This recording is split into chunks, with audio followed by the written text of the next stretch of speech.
Roger, alcoholic. Roger. Sober since October 11th, 1978. Using the steps, the principles of recovery, and occasionally throwing in a tradition. Originally the topic for this was restitution.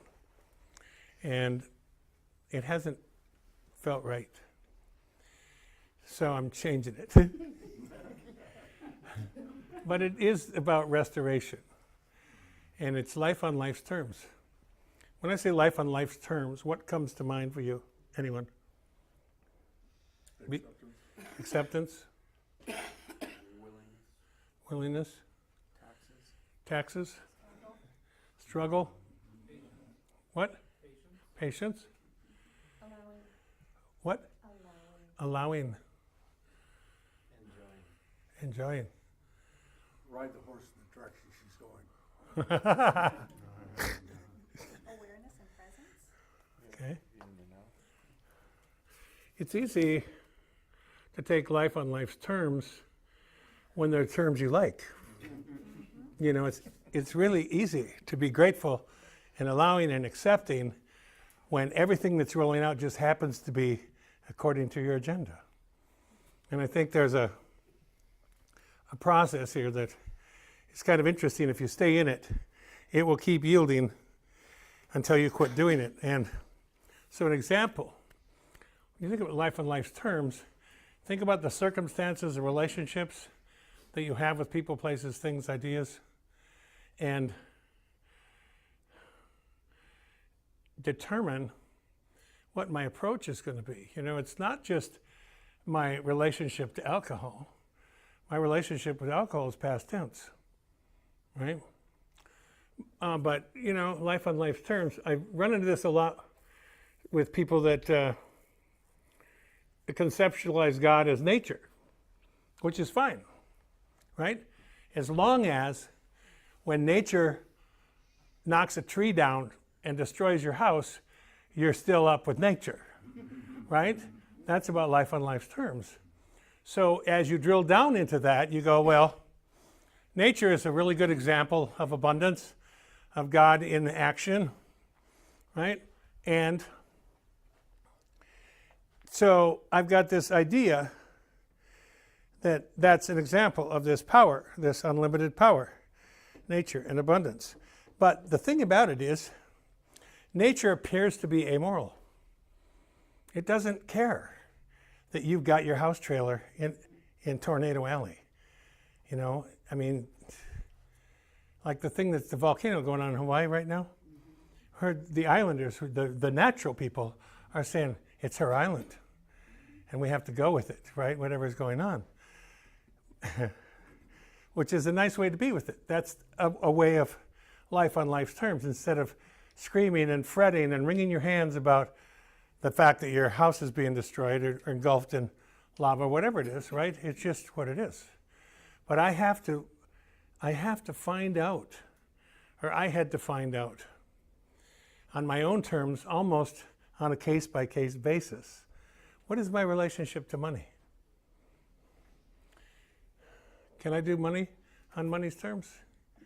How does my idea about money build into that life on life's terms, right? If money is my security, then as my money appears to be threatened or going up or down, so does my security, right? That's not a good relationship for me to have with that. It's me worshiping things. It doesn't mean that it's not an important facet. You need money. You need to eat. You need shelter. You need transportation. You want to go play. You need money, right? That's true. I just can't be a servant to it. I want it to serve me. So I have to find a way to relate to the randomness of life as it presents. I'll give you an example. I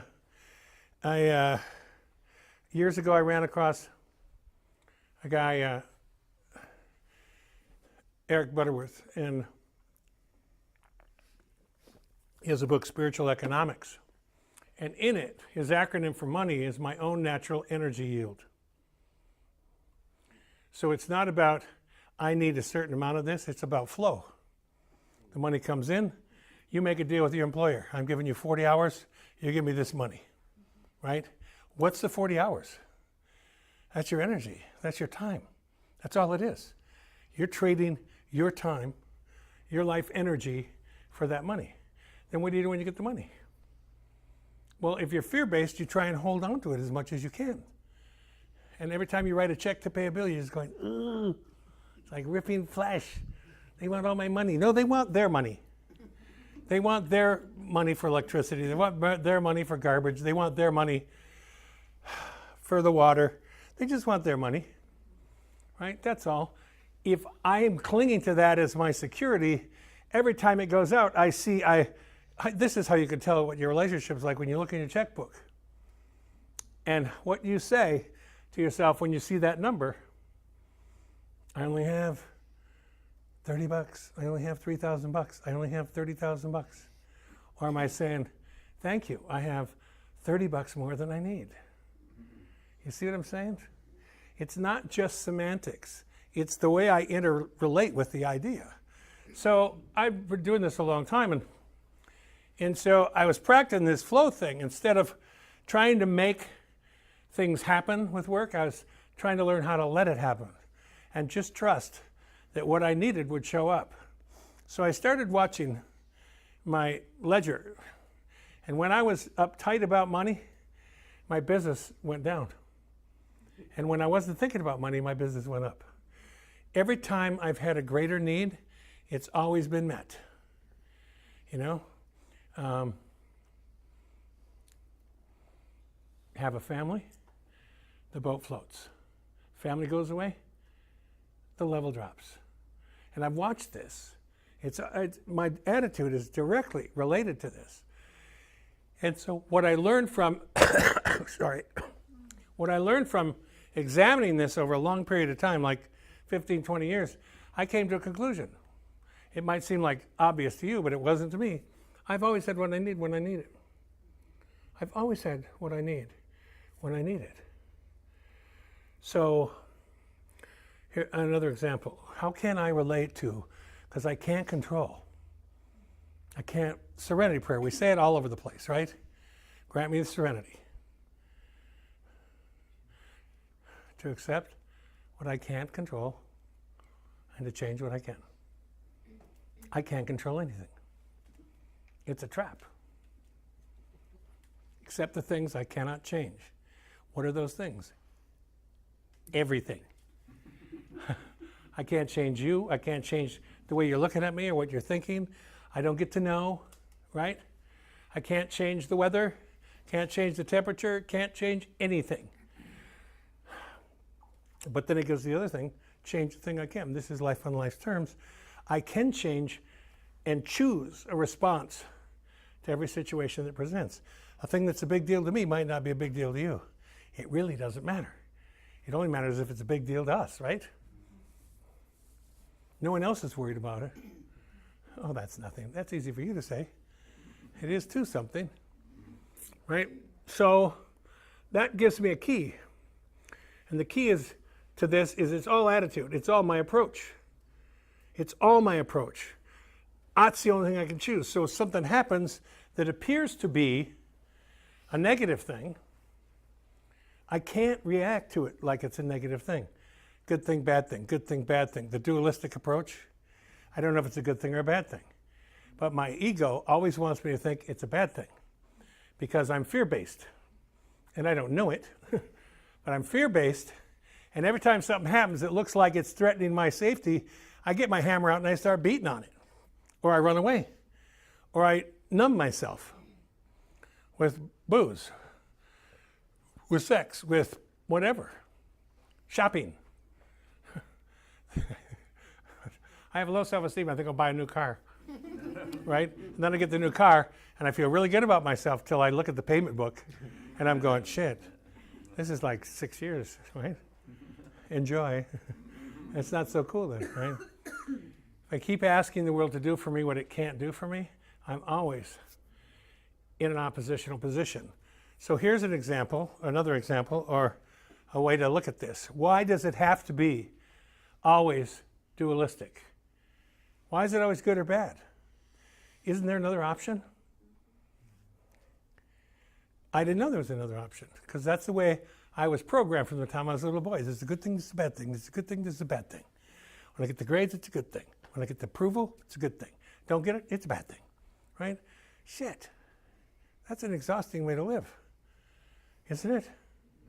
Example, for those of you in AA or Al-Anon, think about the last couple months you drank, and then you get to the point where you said, I got to do something about this. I need some help. And you went to a detox or you checked into a treatment center somewhere. When you had that experience, you didn't think, all right, we're turning the corner now. This is beautiful. I thought it was the end of my damn life. Then that was confirmed when I started going to meetings. It's like, oh shit, I can't do this forever. Apparently I can, right? So that, to try and look at things in a non-dualistic way really intervenes on the fear. That knee-jerk response, ouch, this is not good. I don't know if it's good or bad. I got enough history that I don't know a good thing from a bad thing when it happens. Sometimes you don't know when something happens in your life what it means for 1, 2, 3, 5 years. Sometimes more than that. And if I have to label it as a bad thing, I'm dragging that around with me all the time. So anytime I'm weak, anytime I get a little bit insecure, all of that stuff I'm dragging around comes up into my consciousness. And this is the overwhelm. Meister Eckhart, German theologian, said if there's only one prayer you ever say, thank you will be sufficient. But can you say thank you and mean it? Can you say thank you and mean it when they're repoing your car? Can you say thank you and mean it when you get that letter from the Internal Revenue? Can you say thank you and mean it when you get an unfavorable diagnosis at the doctor? You know? Can I say thank you? I can say thank you, but meaning it takes a little longer. Because I got to trust. I got to trust that everything that's going on is going to be fine. And that's a different kind of belief, faith, trust than I had when I started. That's not something you just grab it like Stuart Handley. What was his name? Stuart Smalley. You look in the mirror and I'm good enough, I'm smart enough, and gosh darn it. You know, it's not about that. It's about practicing this stuff. And when do you need to practice it the most is when you least want to. It's when all your buttons are being pushed. And everything in your body is saying, run away, this sucks. Armageddon. No, that's the 11th step. I got to put a pause in place. I have to find a way to intervene on my own mind. Because if I don't, it'll run crazy with me. And have you ever noticed it never runs crazy positive? Have you ever noticed that? It just, no. Bad, worse, awful, tragic, calamitous. You know, it just, shit. That's my alcoholism. That's the addiction. Because the thing that fuels it is fear and shame. And if it can keep me afraid, if it can keep me from stopping and reaching out, if it can stop me from opening my mind and considering the possibility, it's got me. That's why so many times our early sobriety is so unsatisfactory. Because we're doing this from an intellectual basis, we're writing beautiful inventories, and nothing's changing. And after you do that for a while, and everyone's telling you how good you're doing, and inside, I'm dying. I'm dying. Now I'm a prisoner of this persona I created, right? It's the same problem again. I need help. I need to bust out of that. One of the things that came to mind, life on life's terms, was people dying. I've had a number of people die, and they have taught me how to die and how not to. They have kicked and screamed and fought for every inch of it, And some of them died with such dignity and grace. It was inspiring. It was inspiring. Life on life's terms. That's two things we have in common. We're all going to be born and we're all going to die. And what you do in between, that's the dash on your tombstone. So I want it to count. I don't want to spend my whole adult life reliving the previous year. That's what I found in the inventory. Did you? I've been doing the same thing over and over. I was telling myself it was something different. I had a beautiful story about each one of those periods, but it was the same thing. And the frustration grows, the futility grows. And then here's a favorite thing. One of the favorite things in our culture. A lot of busy people here, right? Busy lives, right? When you have a to-do list for the day and it's humanly impossible to finish it, he's right here. It's humanly impossible to finish it. What's running through your head almost all day? There isn't enough Time. Thank you. Right? There isn't enough time. There's perfect amount of time. Our orientation to time is so bizarre. If you just stop and think about it. We created it, first off. You know, the celestial bodies are not going, oh shit, I've only got 4.5 billion years worth of energy left. Ah! They're just, that's what it is. That's not marking time. We're marking time.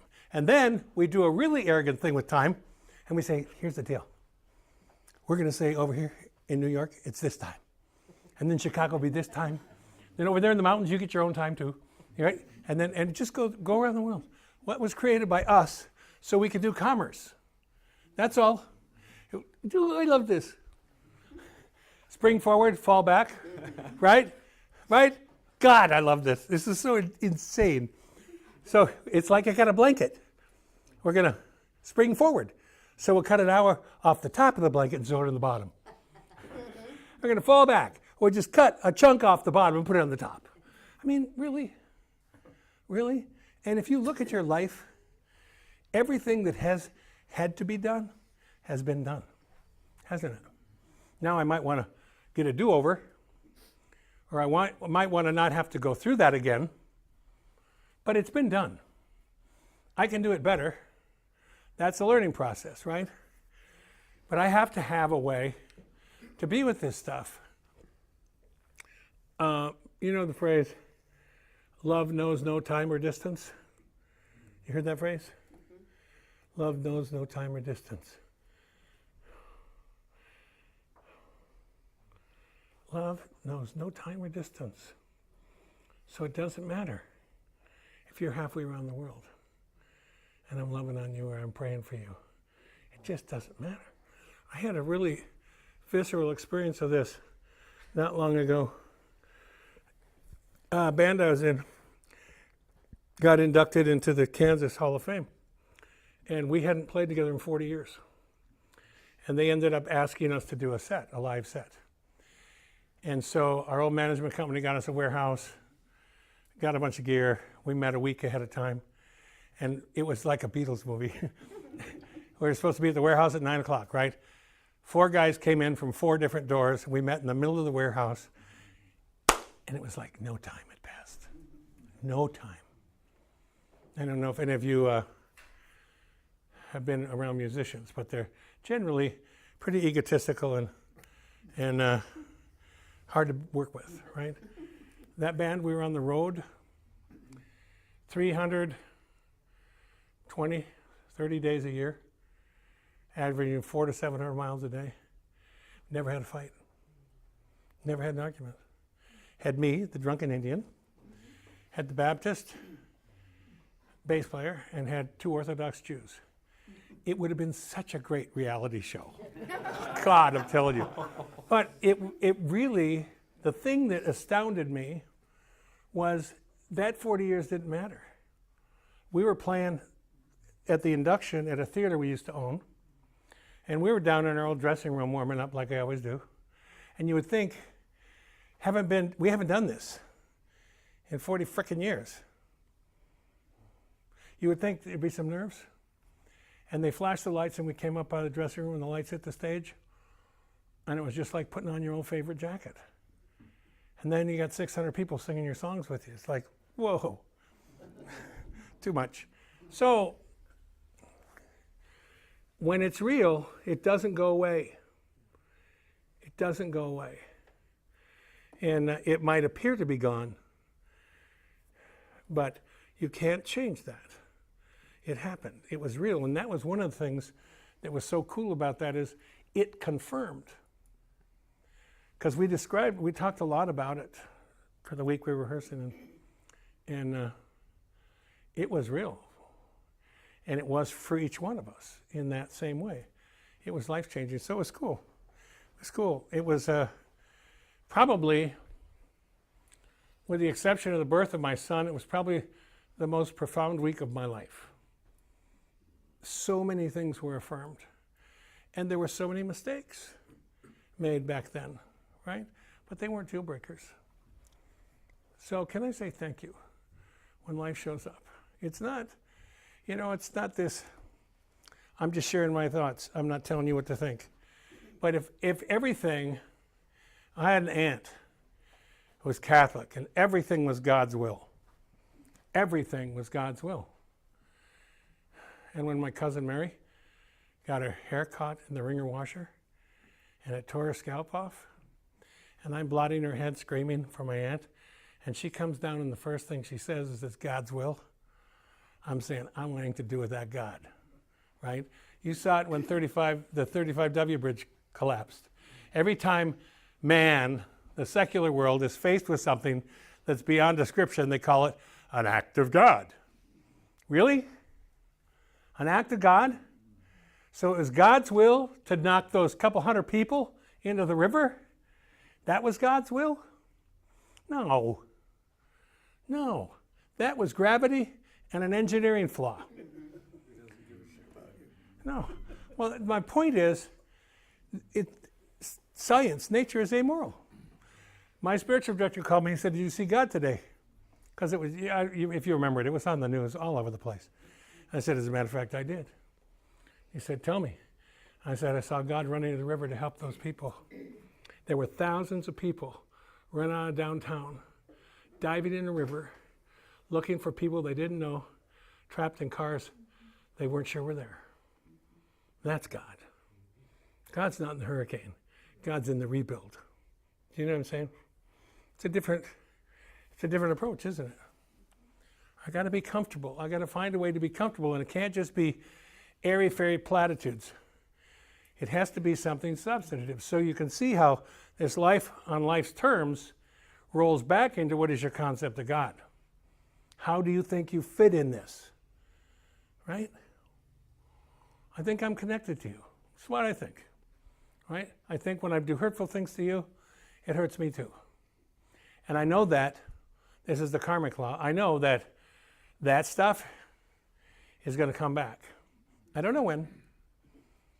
I used to think I do something shitty to Claudia and then she does something shitty back to me. Might not happen at all. And it might not happen in a week. It might happen 2 years later. Right? It might happen 10 years later. So I want to stay clean. So this idea that God is love is useful. God is unconditional love. This busts apart that duality, necessity, doesn't it? Yes, it does. I'll give you the answer. It does. This was a part of my search and my research, because I really struggle with this concept of a higher power thing to the point of almost dying in sobriety. And one of the things I saw when I studied all the religions was the karmic law, you reap what you sow. A version of the golden rule, treat people the way you want to be treated. Not because you want them to treat you that way, but that's the kind of person you want to be, right? And the other one was God is love, unconditional love. Think about that. Unconditional?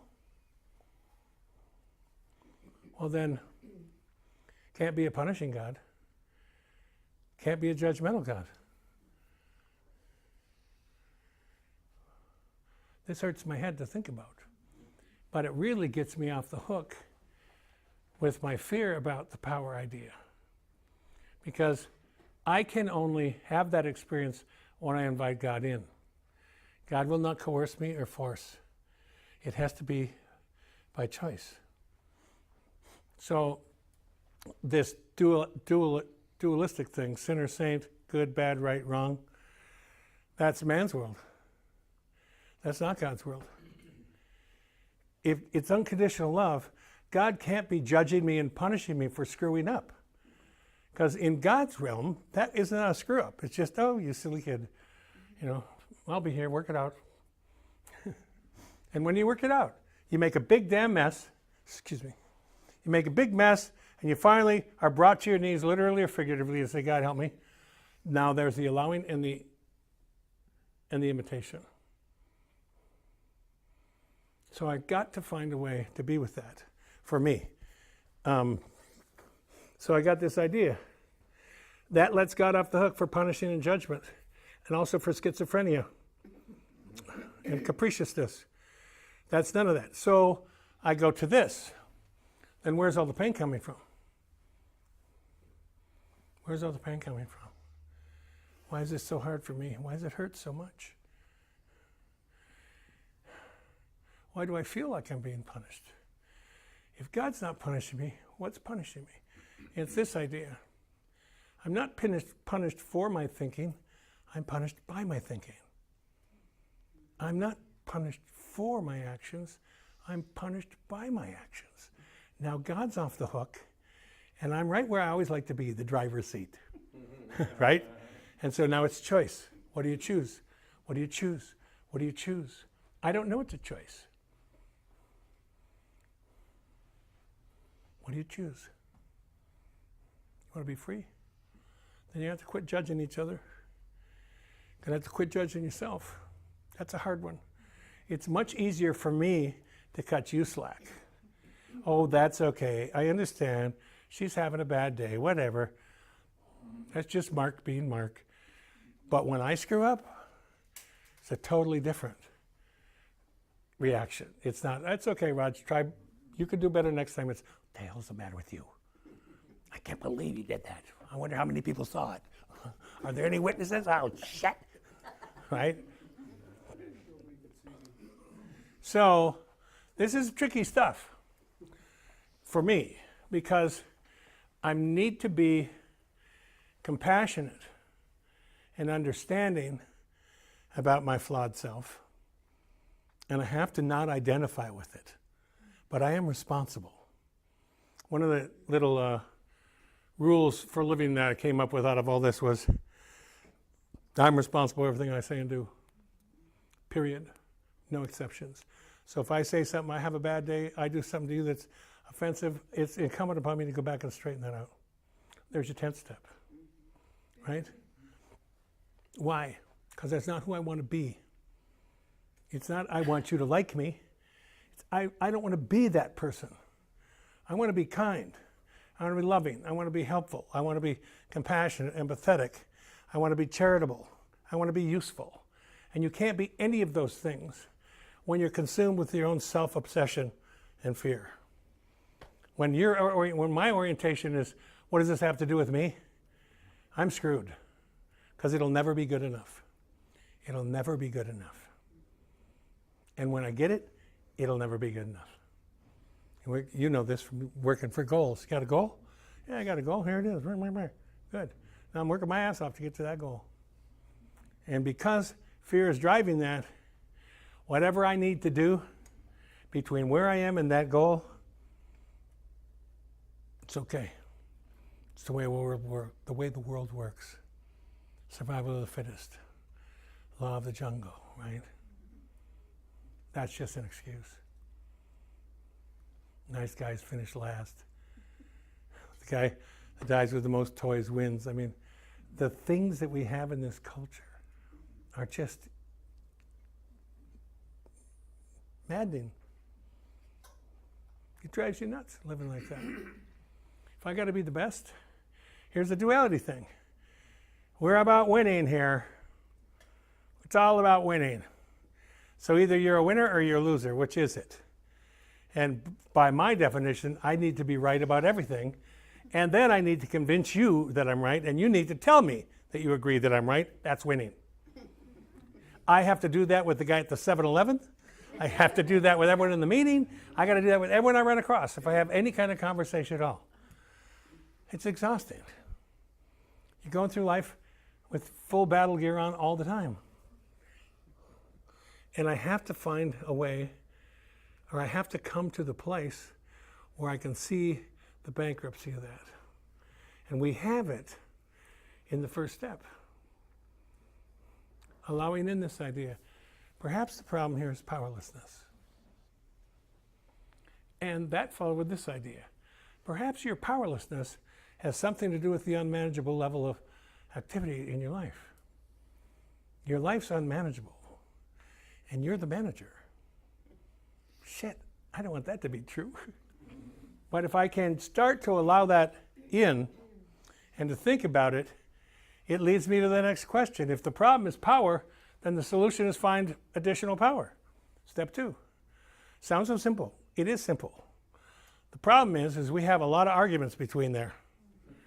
I can admit my life's unmanageable, but I can't admit it's a failure.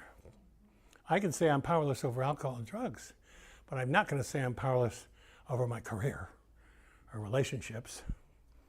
I've just had a little bad run of luck. I wouldn't call it powerlessness.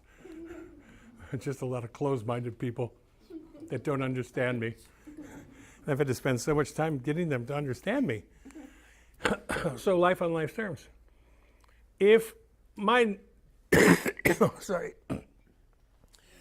the knee-jerk response almost universally is fear when something happens. That's your amygdala. It's not your fault. You're not flawed. That's what that little part of the brain's supposed to do. Greek means almond shape. It's a little almond shaped gland, organ in the brain. And it's the first place all the sensory data hits. Your sight, your smell, your touch, your hearing, your taste, gathering data, it's 5 senses.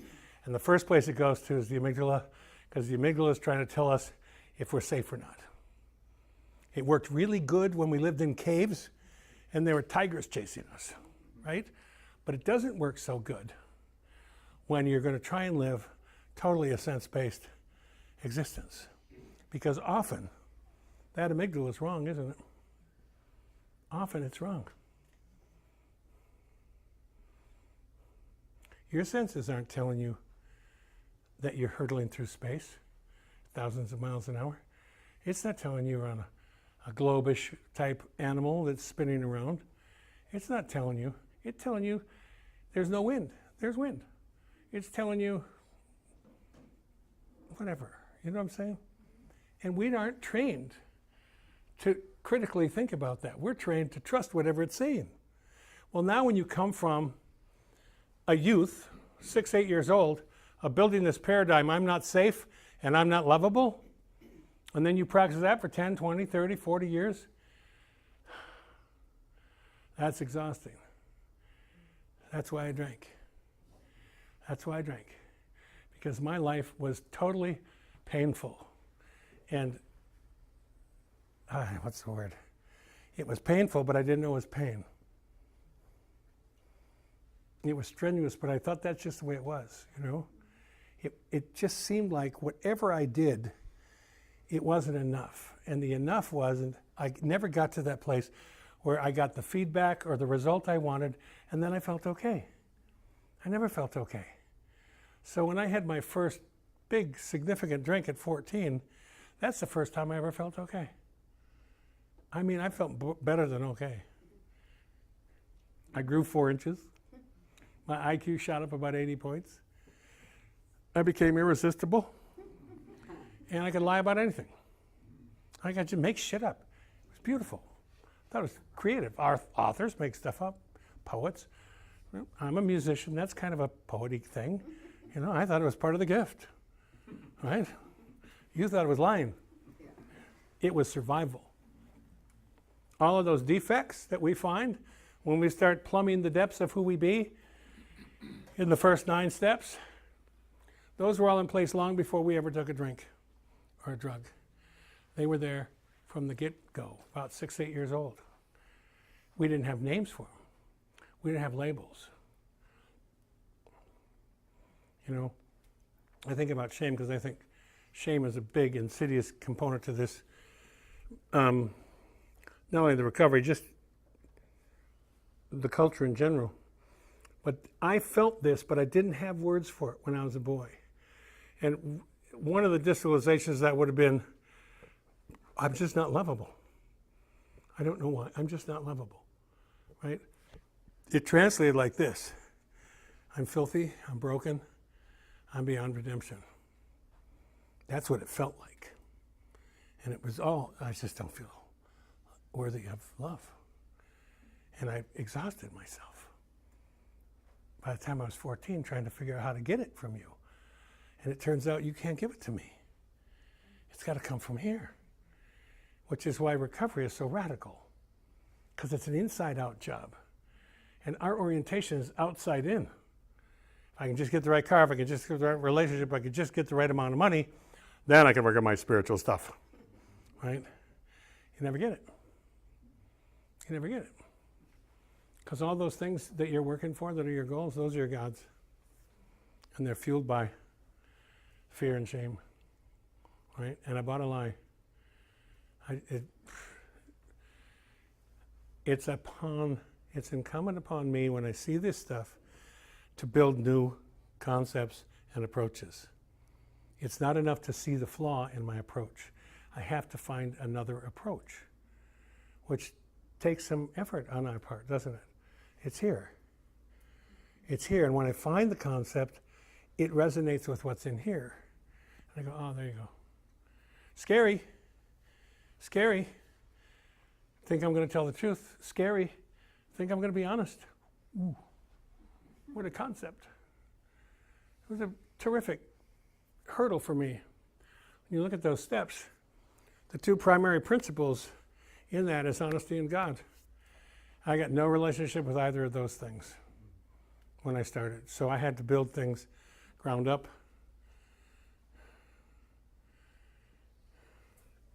Life on life's terms. People get sick. People die. One of the most common, I work with a lot of people, and one of the things we spend a lot of time on usually is prayer, concept of God, and types of prayer. Petitionary, God help me, that's the big book, it's full of that. Intercessory, God help Mary, she's having surgery, which is a little dicey for me. It seems to me I'm telling God what the outcome should be, just saying.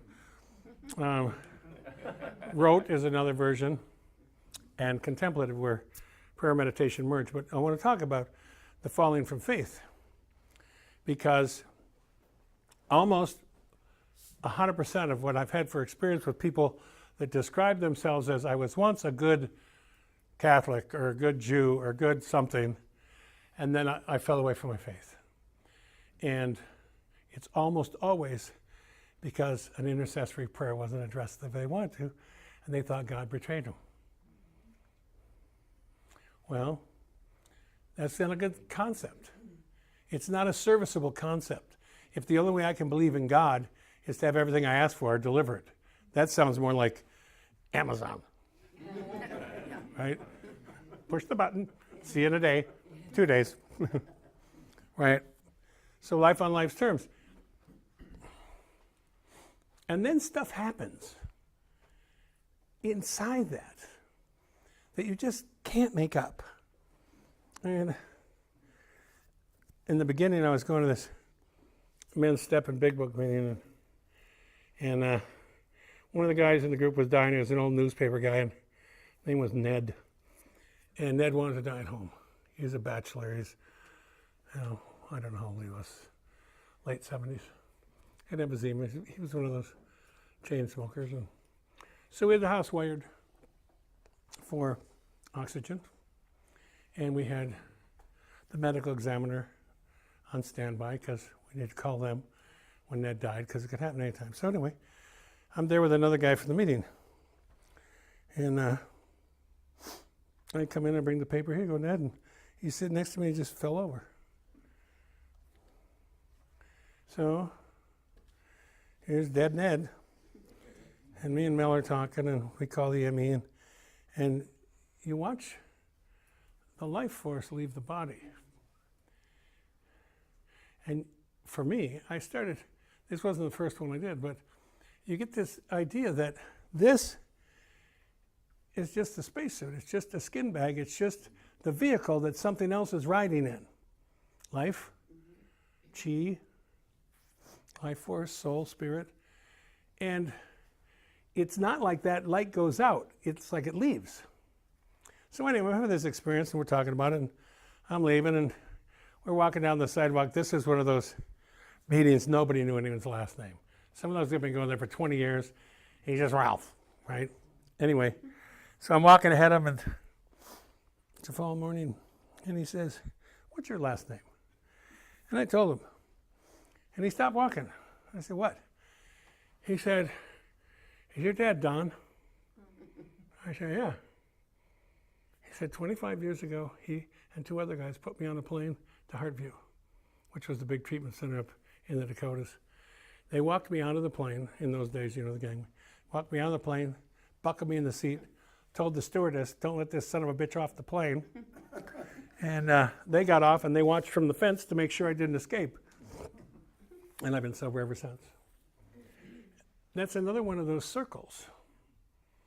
I couldn't have had that conversation with Mel if I hadn't been in that meeting in the first place, and if I wasn't respected enough in the meeting, trusted enough to help this guy die. And by the way, that's the meeting I went to get rid of the bass player that I was trying to get sober. Right? I wasn't going there because I wanted to go. I was there because I wanted one of you guys to pick him up to sponsor him so I could quit going. And he wouldn't, no one helped him. And I'm going, I am so trapped. This sucks. He got to a year, big party, here's your medal and all that stuff. Went back to college, got a student loan, and his major was psychology, and in 2 months he was drunk. And I said goodbye to him in a nursing home when he was 42. He died of cirrhosis. And Roger stayed. I mean, come on. I don't know what's going on. I've never known what's going on. This idea that I need to know what's going on for me to be safe is nonsense for me. I need to know for me that whatever's going on, I am equipped to deal with life as life presents. That's all I need to know. I trust. I have principles. I have things I can do to orchestrate and navigate my way through the ups and the downs. That's life. Shitty things are going to happen, and great things are going to happen. And what I'm trying to avoid is the emotional intoxicants, the bad things, the self-pity, the depression, the good things starting to think I'm doing something here. Look how good I'm doing. See what I'm making happen? God dang. You know, the Buddhist thing, it's like an ant on a log going down the river, and as the log goes around the bend, the ant thinks he's steering it. Come on, that's funny. Are you an ant on the log? That's my point. So these emotional toxicants can be either end. It can be negative emotions, it can be extremely positive emotions. And I get into self-aggrandizement, and I start thinking, oh, I'm making stuff happen. Just saw it the other day. Woman got some time, got some recovery, doing well. So she got herself back in the workforce, and she's just been too busy to do her program. Well, here's the problem. The only reason you got that frickin' job is because of your recovery. And it's like you got an air hose. You got an oxygen line on you, and now what you've done, ant on the log, is you've taken it out and saying, I got it from here. And that never works out well. Does it? Good, let's end with I agree. Okay. Sorry, I'm dying. So we're going to break. Take about 10 minutes if you want to talk around. If you want to stay and talk afterwards, we can do that. Okay, thank you. Thanks, Roger.